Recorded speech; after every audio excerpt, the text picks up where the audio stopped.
En la tierra de nadie hay preguntas, pasión, arte, diseño, amor. Preguntas.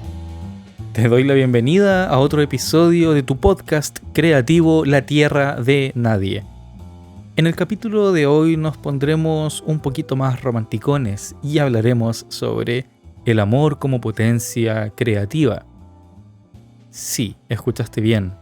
Una relación entre el arte, el diseño, la creación y el amor. ¿Qué tendrán en común? ¿Qué existirá ahí entre medio? Bueno, durante la próxima hora estaremos divagando y conversando un poco sobre la relación que existe entre el deseo y la voluntad de querer hacer algo y hacerlo.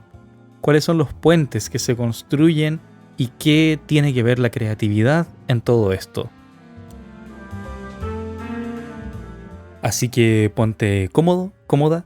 Sé que estás preparando tu espacio de trabajo, sé que estás limpiando los pinceles, cambiándole el agüita a la acuarela, o estás limpiando tu escritorio a punto de trabajar en esos archivos digitales que te pidió tu cliente con tanta urgencia.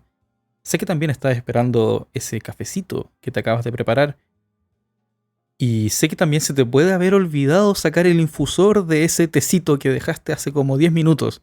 Así que anda a buscarlo, tranquilo, que yo te espero, porque estás escuchando Tierra de Nadie, un podcast creativo. No hay garantía posible de bienestar en el mundo, y sin embargo, tenemos el potencial de sonreír y hacer sonreír. Es que hacer sentir especial a un otro con una sonrisa, un presente, una caricia o un abrazo. Esa es la defensa del amor que nos queda por vivir. No hay pureza mayor que la de quien entrega algo de sí para un otro. Quien renuncia a un instante, a un algo más, o incluso quien renuncia a otra vida por una vida, es quien vive el amor. Quien comprende el egoísmo y la violencia del querer un todo para sí, es quien puede amar de forma madura. Y es que en todo amor hay un deseo de sometimiento. Figura que envuelve la más pura contradicción. No hay amor ni sana relación que no incluya el derecho de irse, ni el derecho de volver. Creo poder amar. Y creo, no de creer, sino de crear. La potencia creadora ama, y en ese amor construye, divide y se destruye. Se dobla, se pliega y se repliega en el sentido. Se desarma en lo posible y se dispone a encajar con lo imposible. La potencia creadora es inimaginable e incapturable, tal como la angustia y el terror. Es una experiencia de lo real. Una pulsión sin palabras para ser descrita y que no obstante construye lenguaje a su paso. Yo no sé ni por qué ni cómo es que creo arte. Solo lo hago, lo vomito y después le doy sentido.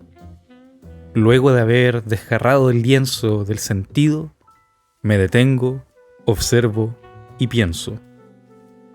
Antes de eso, solo existo en el acto de crear.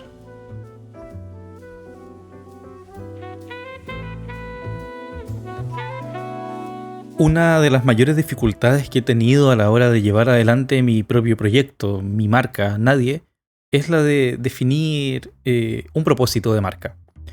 Habitualmente cuando trabajamos en diseño, branding o cualquier área relacionado a los sistemas de identidad, nos encontramos con la premisa, que básicamente se repite en cualquier libro de marketing y identidad también, que es poder subdividir la esencia de la identidad de una entidad, en este caso mi marca, que no soy yo directamente, sino que es la marca, poder subdividirla en distintas escenas.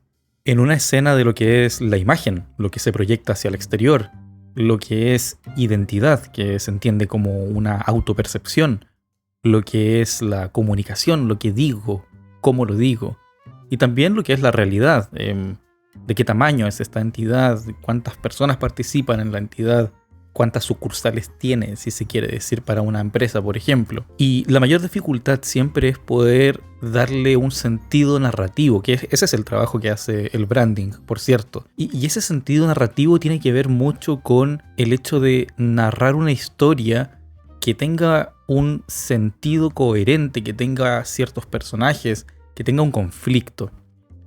Pero más allá de ese conflicto, la mayor dificultad es siempre encontrar un propósito, lo que en branding llamamos el propósito de marca. Este propósito tiene que ser lo suficientemente heroico como para invitar a otros a sumarte a tu propósito, pero también tiene que ser lo suficientemente sincero para poder decir, bueno, ¿cuál es? ¿Por qué haces lo que haces? ¿Por qué te levantas en las mañanas? Siempre que trabajo con mis clientes o cuando tengo que hacer clases con mis estudiantes de esta asignatura, la pregunta que les hago es, bueno, ¿y por qué te levantas en la mañana? ¿Por qué estás aquí? ¿Por qué viniste? ¿Por qué tomaste la decisión de la noche anterior acostarte a determinada hora para poder descansar otra determinada cantidad de horas, para poder prepararte, para poder alistarte, para poder llegar a este momento? ¿Por qué tomaste esa decisión? ¿Es porque alguien te lo dijo, simplemente? ¿Porque estás haciéndole caso a alguien? ¿O es porque realmente tú quisieras estar aquí? Yo siempre parto asumiendo, junto a mi colega el indocente, Joel. Siempre partimos asumiendo, por ejemplo, que tú estás aquí porque amas lo que haces, que tú estás aquí porque disfrutas de estar aquí. Y te estoy hablando a ti, estudiante, que estás en un aula de clases, te estoy hablando a ti, artista, que estás frente a un lienzo pintando algo. Te estoy hablando a ti, cliente, que en algún momento me has contactado y te has sentado a pensar por qué tengo la empresa que tengo, por qué tengo este proyecto. Y en ese sentido, encontrar un propósito de marca es tremendamente complicado. ¿Cuáles son las motivaciones que nos llevan a hacer las cosas que queremos hacer? ¿Y por qué las estamos haciendo? Y de alguna forma es importante plantear la pregunta, ¿no? ¿Por qué lo sigo haciendo? ¿Por qué llevo 4 años haciendo esto? ¿Por qué llevo 3 años estudiando una carrera? ¿Por qué llevo 2 años con una empresa? O tal vez por qué llevo simplemente 1 año sin poder concretar ese proyecto que tengo en mente. Muchas veces la palabra propósito aparece como un salvavidas, porque nos invita a reflexionar sobre cómo sería ese mundo que yo quiero construir. Cuando trabajo con empresas o con mis estudiantes en branding, siempre les explico lo siguiente: tienes que poder manifestar en ese propósito ese deseo, ese mundo que te gustaría hacer. Tiene que quedar en entredicho. Y lo que sea que hagas, tiene que ser coherente con un discurso narrativo, pero especialmente tiene que ser coherente con tu sentir.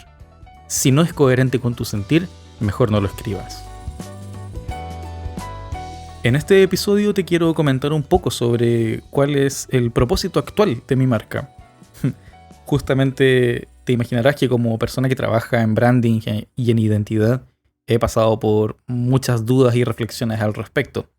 Y siempre hay que tomar un momento en el que cortar, en el que definir y decir, bueno, me quedo con esto y se podrá perfeccionar en el tiempo. He tenido varios propósitos, como un texto redactado de la marca que ha motivado distintas acciones. Entendamos el propósito como el motor y luego, en adelante, la marca se va nutriendo de las cosas que vayas realizando y cómo las vas realizando. Al menos el propósito que me ha mantenido con mayor motivación y mayor capacidad reflexiva y creativa durante este último tiempo es más allá de la función. Más allá de la función. Ese es mi propósito actualmente. Eso es lo que quiero. Y en ese propósito puedo desglosar y puedo narrar cómo es el mundo que quiero construir. Quiero un mundo que piense, que exista, más allá de lo estrictamente funcional. Yo no deseo un mundo donde todo funcione. Deseo un mundo con errores. Deseo un mundo donde hayan situaciones que se puedan problematizar, que se puedan plantear, que existan dudas que construir. Y que, ya que mi bandera, por así decirlo, de lucha en el diseño es ir más allá de la función, es que quiero que se entienda muy bien de que no podemos dejar de lado la belleza. Podemos progresar como sociedad, sí. Estoy de acuerdo con que la tecnología ha facilitado tremendos avances en cuanto a los índices de pobreza, en cuanto a los índices sociales, en cuanto a los índices de salud de las personas. Sin embargo, si dejamos la belleza de lado y construimos un mundo estrictamente funcional, creo yo que hay algo que se pierde, que se nos escapa la belleza. Y al menos yo no deseo eso. Lo que yo deseo es invitarte a ti, que estás escuchando esto, y a tus amigos y amigas, y tus familiares, y todas las personas alrededor, a que no nos olvidemos de la importancia de la belleza, la importancia de lo lindo, de pensar, de crear, de construir. No nos quedemos con un mundo que funcione como un formulario o un cuestionario, al cual puedo responder a cada pregunta con una supuesta respuesta. Yo quiero preguntas de desarrollo, quiero poder escribir, quiero poder desarrollar las ideas y quiero poder chamullar también. Quiero reírme entre medio, quiero llorar, quiero fracasar. Pero un mundo que sea estrictamente funcional es un mundo plano, un mundo sin sentido. Un mundo donde tu sentido de propósito se esfuma entre unos, llamémosle así, invisibles engranajes donde todo tiene su lugar, donde todo tiene su espacio. Yo invitaría hoy, y hago mi llamado a quien escuche esto y comparta conmigo este propósito, a que rasguemos el lienzo, rompamos el papel, abramos y fracturemos el sentido y empecemos a crear.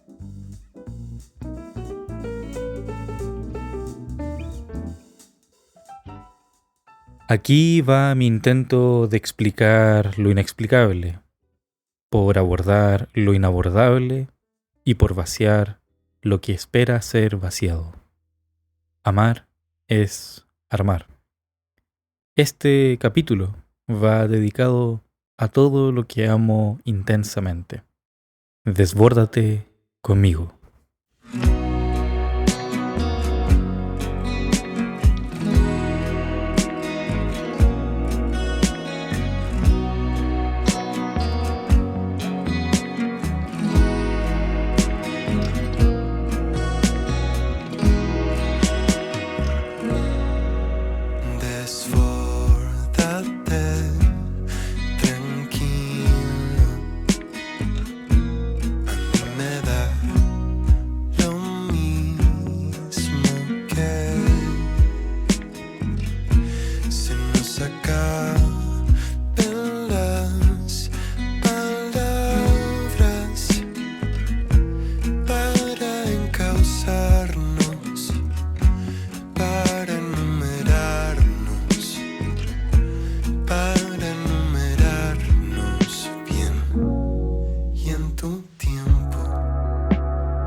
Las montañas hechizaban a Humboldt. No solo las exigencias físicas y la perspectiva de nuevos conocimientos. Había también algo más trascendental. Cada vez que estaba en una cumbre o un cerro, se sentía tan conmovido por el paisaje que dejaba volar más aún su imaginación. Una imaginación, decía, que aliviaba las profundas heridas que a veces causaba la pura razón. El fragmento que acabo de leer es del texto La invención de la naturaleza, el nuevo mundo de Alexander von Humboldt, de la autora de origen indio y radicada en Inglaterra, Andrea Wulf. Este libro fue publicado en el 2017 y llegó a mis manos el año 2019, gracias a, diría yo, el gran amor de mi vida, Hilitos de Plata. Ya he hablado de este personaje en algunos capítulos, es Hani, mi pareja, con quien he compartido muchas aventuras, viajes, descubrimientos, trivialidades, como hacer el aseo en la mañana de un domingo, por ejemplo. Y también hemos descubierto grandes fracasos. Este libro, para mí, fue una evidencia de lo que se le puede llamar un amor real. No sé cuándo podría decir que un amor no es real, pero un amor real sería algo que se manifiesta en tanto abre una cosa indescriptible, que a veces, en mi niñez por lo menos, crecí escuchando estas maripositas en la guata, o en el estómago, perdón por el español chilenizado. También marcado por estas sensaciones que te emocionan y te causan el nudo en la garganta, o te causan un lagrimeo por tu ojo derecho. Cuando recibí este libro me causó tremenda emoción, porque es un libro largo, bastante largo, y algo había escuchado sobre Humboldt. Sabía que hay hartas cosas alrededor del mundo que llevan su nombre, su apellido más bien, pero no conocía realmente la historia ni los viajes de este personaje, y realmente el hecho de que llegara a mis manos fue tremendamente emocionante porque descubrí un viaje, una gran aventura por un mundo que me parecía enormemente desconocido. Siempre he tenido interés por la biología, la naturaleza, esta idea de que está todo conectado de alguna forma, de que hubiese una suerte de malla que atraviesa las relaciones y que nos interconecta, que hace que lo que yo hago tiene efectos en un otro. Y fue gracias a este libro y a Humboldt que pude darme cuenta de que efectivamente la naturaleza estaba interconectada, al menos en su funcionamiento biológico, si queremos decirlo así. Pero Humboldt era un personaje que tenía una sensibilidad artística. Es alguien que también entendía el mundo a través no solo de la razón, sino a través de la belleza. Comparto mucho del fragmento que leí esta sensación de estar sobre una cumbre de un cerro, cerros que también ha recorrido en conjunto a Hilitos de Plata, donde al observar el paisaje desde lo alto, observo con perspectiva también cuál es mi lugar, cuál es el espacio que ocupo yo ahí. Puedo identificar cómo la ciudad cambia sin mí ahí. ¿Qué cambia? Bueno, muchas cosas y pocas cosas también. Lo importante es entender la escala, entender que puedes ser un ser que aprecia a la distancia las cosas, que puedes mirar desde lo alto. También podrías mirarlo desde lo bajo, ¿no? Si estás buceando en este momento mientras escuchas esto, te mando allá un saludo a ti que estás buceando. Pero hay algo en el hecho de observar no desde la razón, sino desde la belleza, desde el caos, desde cierto grado de locura. También el mar de nubes que se dibuja allá abajo, en la escena, de la cual tú también eres parte en la lejanía. Alexander von Humboldt era un personaje que me intriga tremendamente, porque cumple con esa idea, esa locura de querer comerse el mundo. Quería estudiarlo todo. Era una persona inquieta, curiosa, que deseaba conocer cada aspecto de esta naturaleza compleja que, según él, formaban un entramado. Cuando Hilitos de Plata me regaló este libro, fue eso justamente lo que descubrí en mí. Apareció esta potencia creadora, maximizada ahora por una certeza, la certeza que solo un poco de locura te puede dar cuando dices, aquí está, esto es. Y lo que encuentras es finalmente el vacío. Encuentras un vacío que en los términos psicoanalíticos, si se quiere, está siempre vacío y siempre va a estar vacío.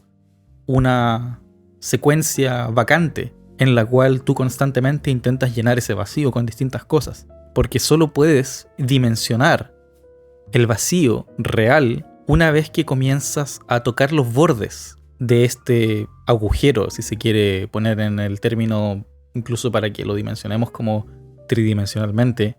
Lo describí en el primer capítulo, bordes, como una dona, esto según el psicoanalista Lacan.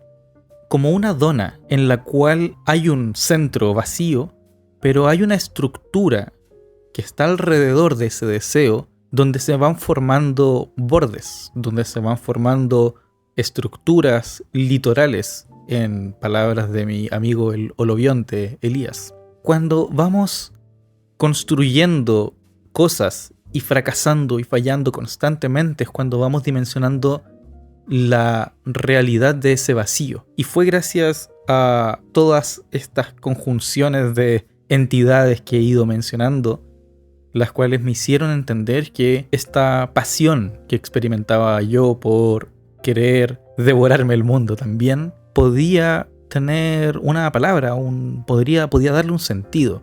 Eso es lo que construí como propósito de vida, si se le quiere decir de alguna forma. En mi caso, cambié la palabra por devorar el mundo, cuando en verdad me di cuenta que lo que deseaba era un poco vomitar el mundo. Sé que suena feo y lamento mucho si estás comiendo algo en este momento, pero quiero transparentarte. Mi forma de crear arte, mi forma de hacer cosas es esa, es expulsar, de alguna manera.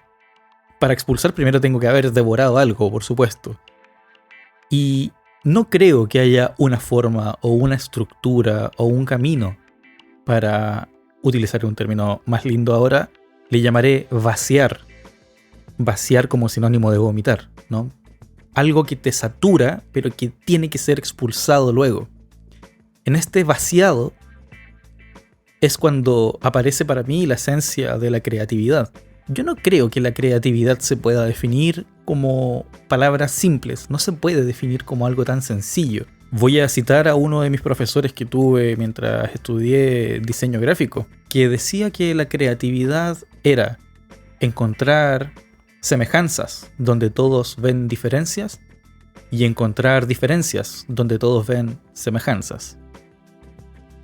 Es una definición que me gusta, que me parece bien como un punto de partida, pero no puedo quedarme ahí simplemente, porque ¿cómo se encuentran esas cosas? ¿Quién define lo que es una diferencia? ¿Quién define lo que es una semejanza? Y asimismo lo conecto con una frase que he comenzado a despreciar y detestar cada vez más. Y sí, lo digo para incomodar, porque es muy posible que tú hayas escuchado esta frase y tal vez incluso estás de acuerdo con esa frase, que es la siguiente: tienes que ser la mejor versión de ti mismo. Y no, no me agrada esa frase para nada, porque en esa frase supone que tú ya no eres la mejor versión de ti mismo, supone que hay algo más allá en ti que tú puedes llegar a ser, y se enuncia casi como un mandato, como si fuese una obligación cambiar. No sé si te has puesto a pensar, pero en este sistema de hiperproductividad e hipersignificancia, con hipersignificancia me refiero a que todo tiene que tener un significado y una explicación, y todo tiene que, de nuevo, remitiéndome a mi propósito, todo tiene que funcionar, todo tiene que operar y que servir para algo. Es que se te dice que tú tienes que servir y tienes que encontrar tu propósito y tienes que hacer algo con ello. Y tu propósito nunca va a ser, según el paradigma que plantea esta frase, nunca va a ser eso que tú ya eres, sino que va a ser algo que tú tienes que ser y que tienes que encontrarlo y tienes que resolverlo. Y tienes que hacerlo y ojalá hoy día mismo. Así que ponte ahora mismo a hacer una lista de tareas para encontrar y hacer este vaciado de cognición externa en el cual te digo que tienes que manifestar y decretar ese tú que quieres ser. Y no, tú ya eres algo. Tú ya eres suficiente, si quisiéramos decirlo así. No tienes por qué cambiar. Ahora, puedes crear y puedes crearte a ti mismo. Y esa es la invitación que yo te haría, a que comiences a mirar de qué forma estás creando mundo. Porque cada día estás creando mundo. Con cada paso estás creando mundo. Con cada respiración estás creando mundo. Podríamos decir que tu respiración afecta incluso a los microorganismos que habitan en el aire, en este fluido en el cual habitamos, que es el aire. Eso es algo que está ocurriendo constantemente y no somos conscientes. ¿Qué es este discurso de la autoaceptación, sino una tremenda patraña cuando aparece al mismo tiempo el discurso de que tienes que ser la mejor versión de ti mismo o de ti misma? Porque ¿cómo vas a autoaceptarte en tus defectos, en tus virtudes, en tus fracasos, si es que sabes que tienes que ser algo más que eso? Yo quiero ser mis fracasos, quiero ser mis virtudes, quiero ser mis victorias también. ¿Qué tanto este sistema de signos y de productividad nos tiene que odiar para hacernos odiarnos a nosotros mismos? ¿Qué tanto tenemos que odiarnos nosotros mismos para aceptar eso como una verdad?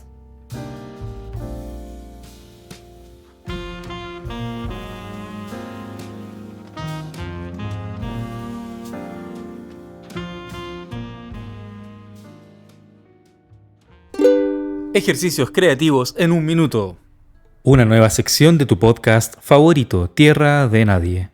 Bien, en la siguiente sección, de manera bastante rápida, como promete el título, en un minuto, estaré dando algunos tips creativos para que puedas hacer cosas más creativas. Aquí vamos.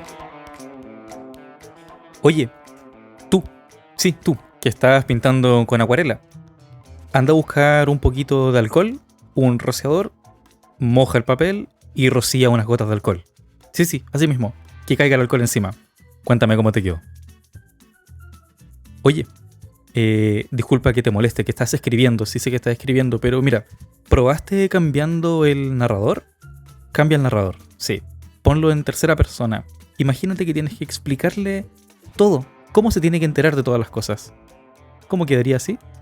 Cuéntame cómo te quedó. Tú, que estás haciendo collage. Sí, yo sé que tú estás haciendo collage. Ahora, escúchame. Suelta el cúter. Suelta las tijeras. Sí, suéltalas. Ahora, dobla el papel y empieza a cortar con las manos. Sí, con las manos. Corta con las manos. Eso. ¿Queda chueco? No importa. Es la idea. Tú, que estás trabajando en digital, toma esa ilustración o ese logotipo o ese afiche, ponlo en blanco y negro y ahora aplica el efecto desenfoque gaussiano. Lo puedes encontrar ahí en el software que estés trabajando. Desenfoque gaussiano. Sí. Ponlo bien alto, que quede bien borroso. Ahora dime, ¿cómo está esa figura y fondo? ¿Se entiende lo que estás haciendo? Observa cómo se generan con el efecto esas manchas de espacio. Sí. Esas manchas. Ahora sabes si estás haciéndolo bien o no. Ejercicios creativos en un minuto. Una nueva sección de tu podcast favorito, Tierra de Nadie. Ya lo dije en el primer episodio de este podcast, Bordes. ¿Cuáles son los límites de lo que llamamos arte? ¿Y por qué el arte tiene algo de amor en sí? Es porque esta potencia creadora, en palabras del filósofo Schopenhauer, la voluntad y representación.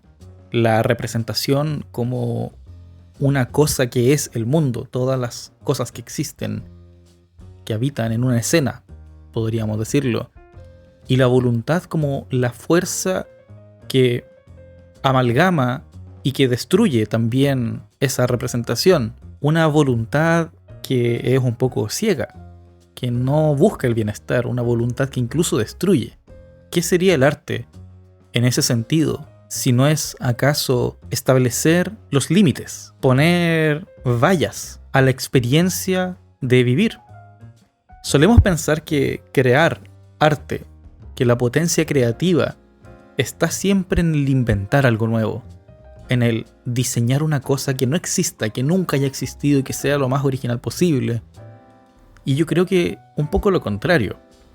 Tiene que ver con un acto que es tremendamente violento en su forma, o en su intención tal vez, pero es violento en el hecho de establecer una bandera y decir, esto se puede llamar territorio del arte, porque esta experiencia, este cuadro que estoy pintando, ocurre aquí, en las dimensiones de este cuadro que estoy pintando, y lo voy a enmarcar, para que tenga una diferencia cuando monte una obra de arte, una pintura, en un museo, yo pueda entender que el museo es el fondo y la figura es la obra, que hay una diferencia entre un adentro y afuera, y que este discurso invita a pensar de que hay una cosa que se puede llamar arte.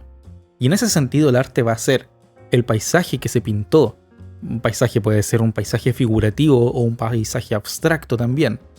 Pero también va a ser la relación entre la misma obra y el museo, la relación entre el marco y la pared blanca donde está puesta, la relación entre la pintura y la luz que le está llegando. De hecho, saquemos un poco al arte de los museos, ¿no? La relación entre la pintura y la muralla que esconde a ese graffiti, y las distintas capas de graffiti y pintura seca que se van acumulando. La relación de ese mural con el entorno, con las personas que pasan a diario por ahí. Incluso las historias, las leyendas urbanas y los relatos que se van formando alrededor de una obra callejera, por ejemplo. La relación entre la obra como tal y la persona que la está observando. Por eso también me cuesta muchas veces como simplificar el debate de separar la obra del artista, porque en verdad es bastante más complejo que reducirlo a solamente dos cosas, a dos entidades. La experiencia artística es más bien un discurso que una cosa que se pueda tomar. Es algo que se sigue sucediendo cada vez que volvemos a hablar de ello. Cada vez que ponemos en nuestra boca las palabras Mona Lisa, algo ocurre en tu cabeza que ya está pensando en la obra, que te estás acordando de las últimas imágenes que viste, que te estás acordando de todo lo que estudiaste y leíste sobre Leonardo da Vinci, y estás acordándote de ese paisaje lejano en Italia, estás acordándote probablemente de todos los documentales de esa sonrisa misteriosa. Y es entonces que podrás estar de acuerdo conmigo, o no, sobre que el arte tiene que ver con establecer esos límites, porque la capacidad para fijar esos límites no la tiene cualquier persona, no porque no puedan, sino porque no lo hacen simplemente.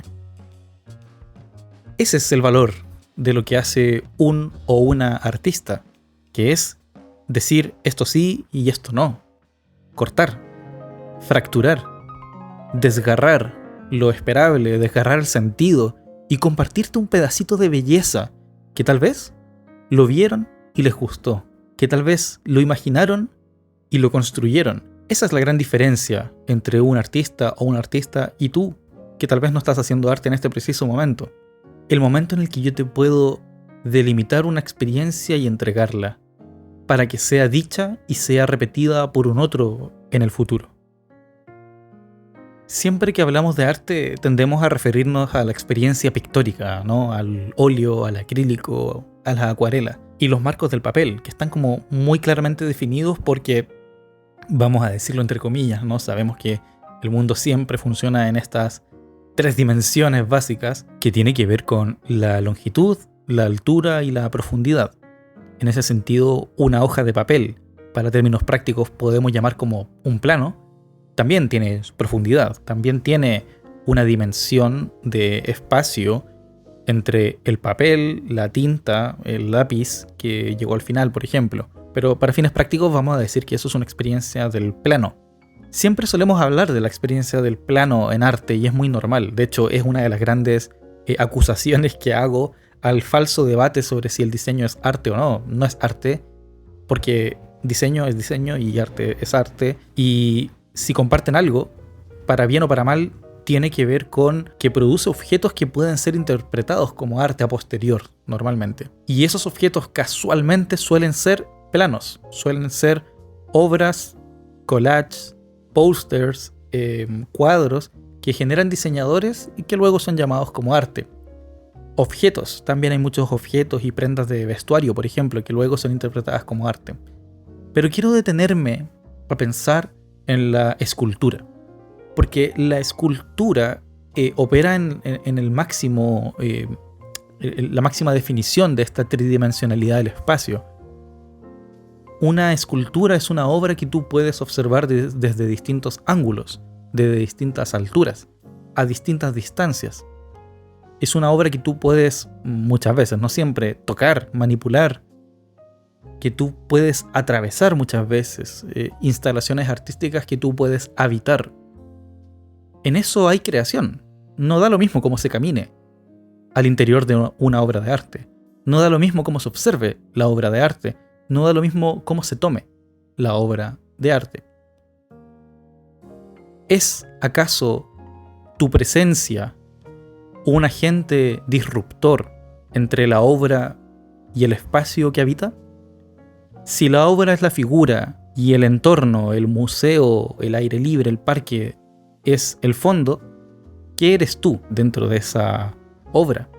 Porque por supuesto que eres algo, pero con la escultura, por eso me gusta mencionarla como ejemplo, porque pasas a ser mucho más allá que un simple observador. Pasas a ser como alguien que interactúa, que construye obra también. En ese sentido podríamos decir que también se mira artísticamente, se observa artísticamente. Si ponemos como ejemplo una obra que está instalada en un parque público, pregúntate cuántas personas van a ver la obra. Luego pregúntate cuántas personas se detienen a observar la obra. Luego, cuántas personas se detienen a tocar la obra. Luego, cuántas personas se detienen a devenir la obra, a convertirse en parte de la obra. Y eso puede ser expresado muy bien en una selfie, en una fotografía. Puede ser expresado también a través de un rayado.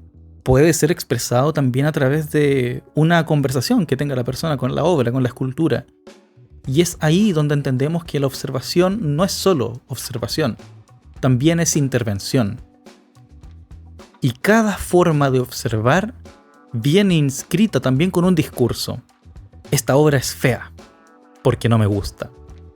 Esta obra es bella, porque me gusta.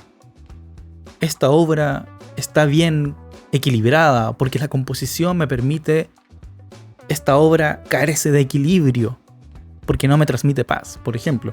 Entonces, cada palabra que decimos para describir la obra también es parte de la obra.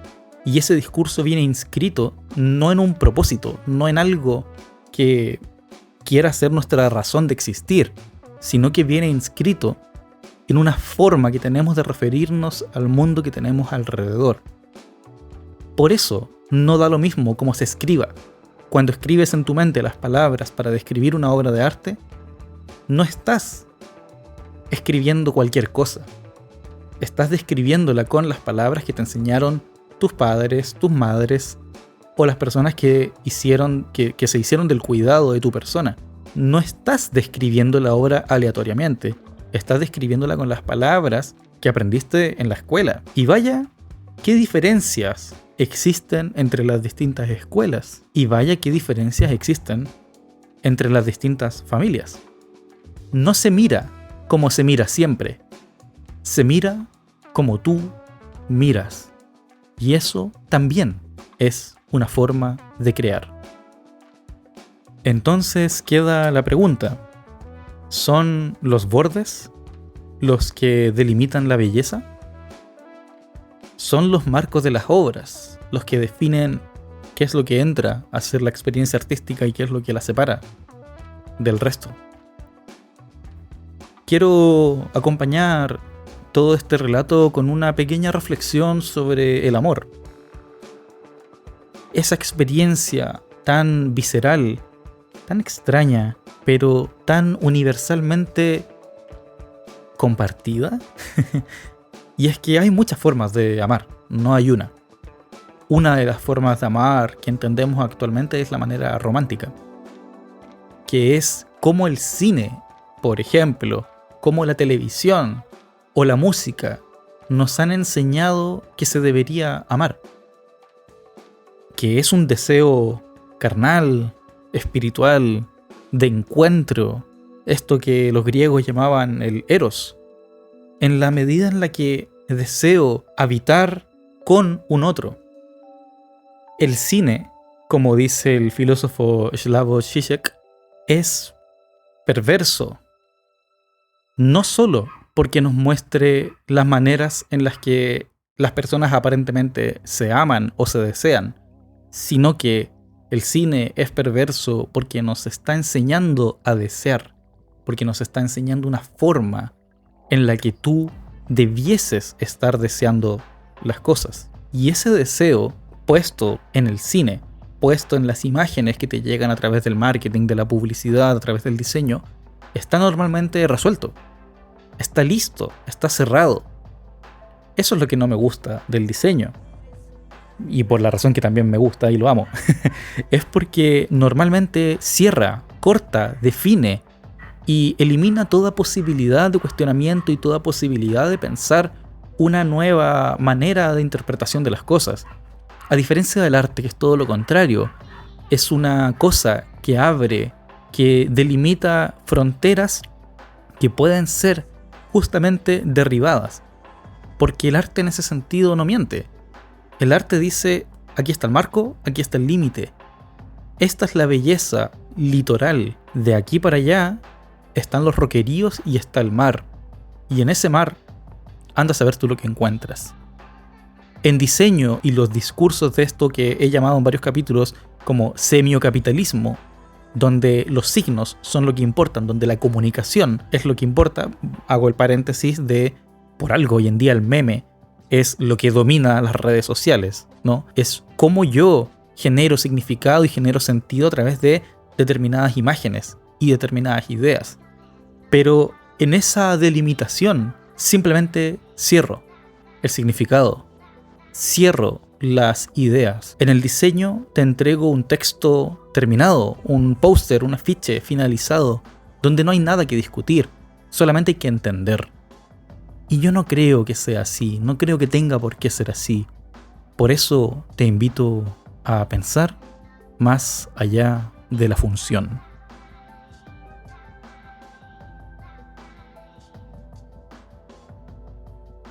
Leer también es escribir.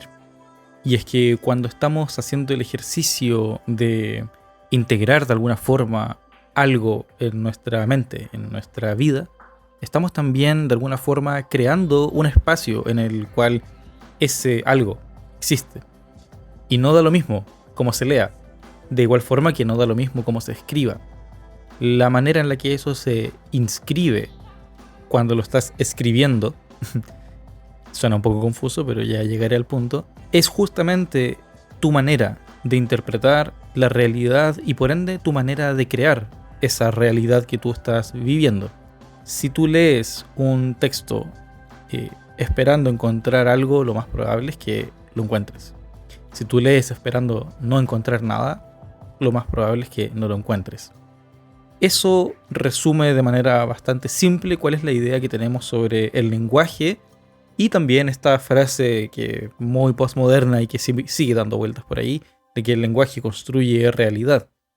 Es un poco más complejo que eso, por supuesto, pero a grandes rasgos, cuando hablamos de tu realidad, de las formas en las que tú interpretas e intervienes en el mundo, tiene mucho sentido, porque toda interpretación es también una intervención. Cada texto que lees no es más que también una creación tuya propia. Y esto se puede ejemplificar muy bien en el caso de una biblioteca personal me refiero, los libros que tengas en tu casa. No da lo mismo esa selección de libros, no son cualquier tipo de libros. Y a lo mejor esos libros no los compraste tú, a lo mejor te los regalaron, a lo mejor los heredaste, a lo mejor te llegaron por otras vías que desconocemos. Pero no deja de ser interesante que esos libros son tuyos, que llegaron por algún motivo. Y por algo no son los mismos libros que tengo yo. O tal vez sí. Pero es una configuración de una imagen. y esa imagen se construye a la vez que se está leyendo. Y eso ejemplifica bastante bien lo que quería decir de que leer es también escribir. En un estricto sentido, comprender una imagen significa no necesariamente comprender todos los significados posibles, sino también lo que una imagen puede significar fuera de su tiempo. Eso nos dice Andrea Soto Calderón en su libro La performatividad de las imágenes, un texto del cual ya he hablado en otros capítulos del podcast. Pero es un libro que justamente cada vez que lo vuelvo a abrir me vuelve a traer nuevas interpretaciones sobre lo que podemos denominar como arte, escritura y lo que significa la reinterpretación de las cosas fuera de su tiempo.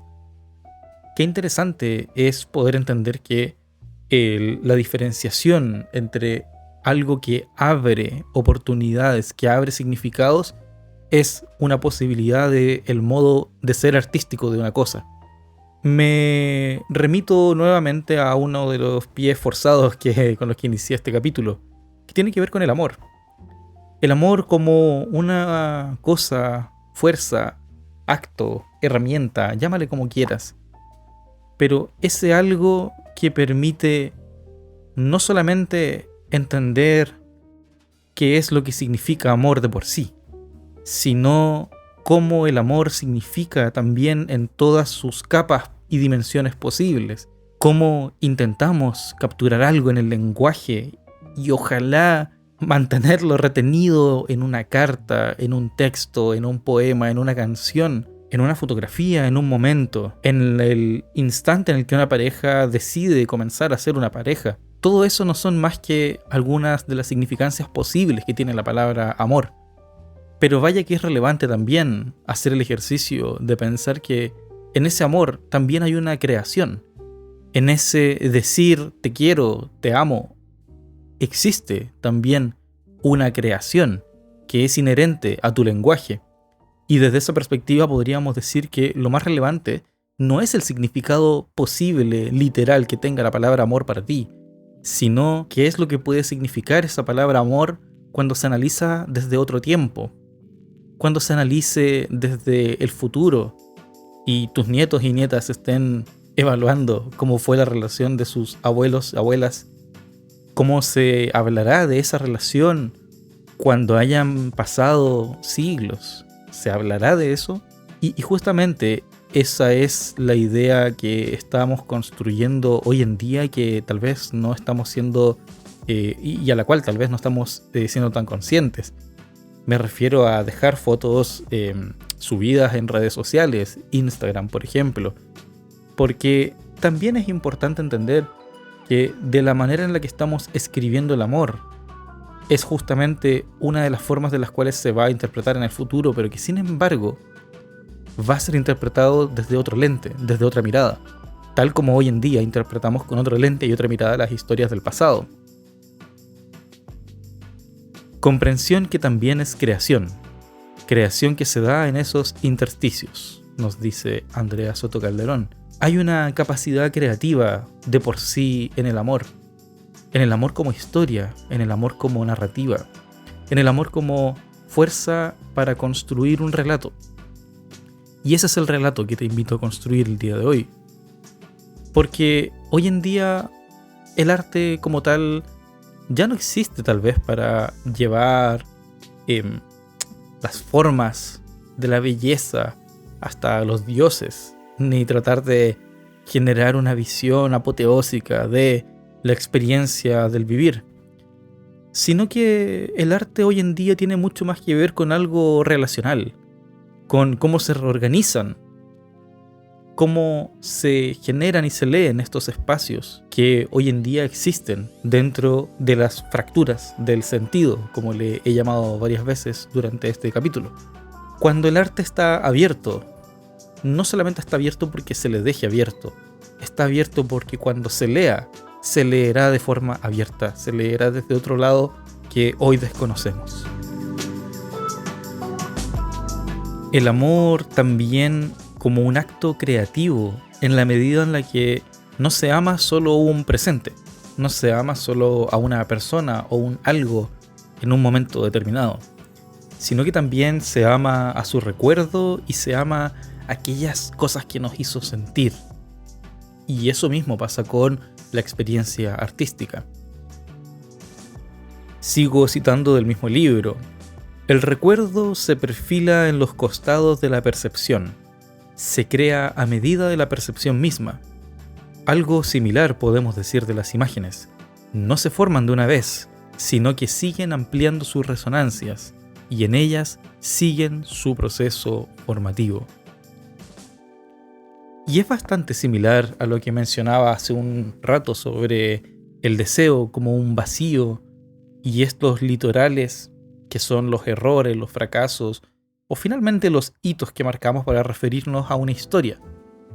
Cuando encontramos esos bordes, esos límites, es que también empezamos a armar ese relato de aquel amor que estamos tratando de contar. Porque, ¿cómo te expreso este cariño que siento por ti? ¿Cómo te expreso lo que tú me haces sentir? Si el sentir es una cosa tan incapturable por el lenguaje, tan indescifrable, indecible. Justamente nos queda la experiencia artística. Es justamente ahí donde hago el entrecruzamiento entre amor y arte. Se manifiesta una necesidad de vaciar, de expulsar, y a veces no tenemos el lenguaje para hacerlo. El lenguaje hay que inventarlo, y muchas veces ni siquiera será un lenguaje entendible ni comprensible. A veces existirá totalmente carente de sentido. Eso no significa que sea menos relevante. No significa que sea una obra de arte que no deba ser leída. Significa que tal como no existen herramientas para asegurar que una experiencia artística sea vivida como se intencionó, tampoco existen garantías de que vaya a ser leída de solo una forma.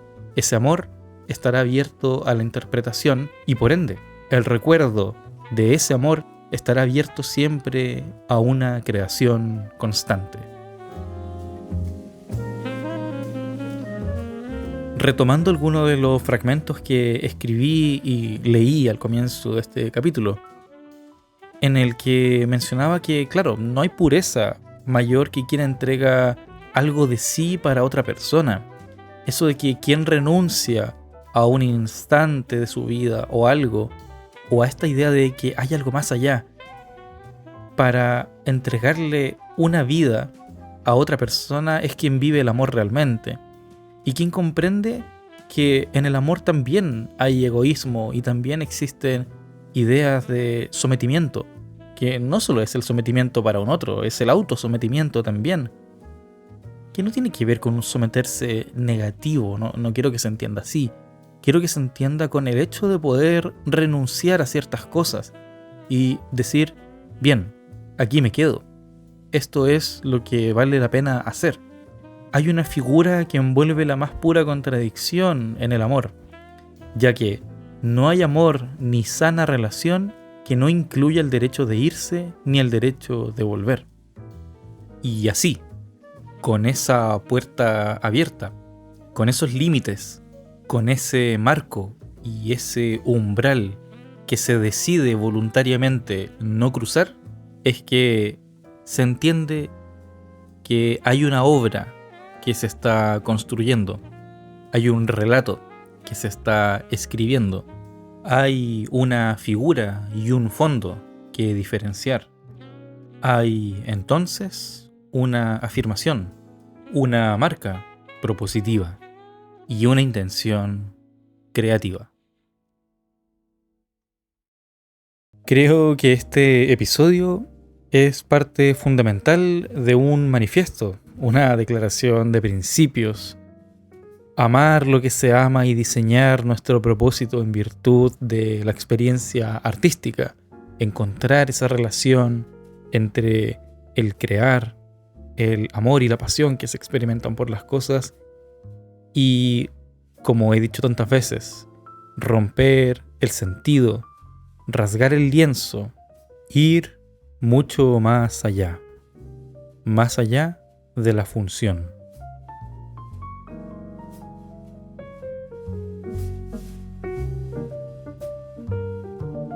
¿Estás de acuerdo con alguna de las ideas que dije durante este episodio? ¿Hay algo que haya capturado tu atención? ¿Te gustó lo que escuchaste? Quiero escucharte, quiero saber qué piensas. Escríbeme a @nadiecl, la I es con Y. Y por favor cuéntame qué sentiste y si hay algo que te haya llamado la atención en este episodio. Y te invito también a escuchar los anteriores episodios de este podcast Creativo Tierra de Nadie. Agradezco también a Nando García, quien tuvo la cortesía de facilitarme su canción para poder utilizarla en este episodio. Te sugiero escuchar su álbum Pirueta, donde está esta canción que está sonando ahora, llamada Caudal.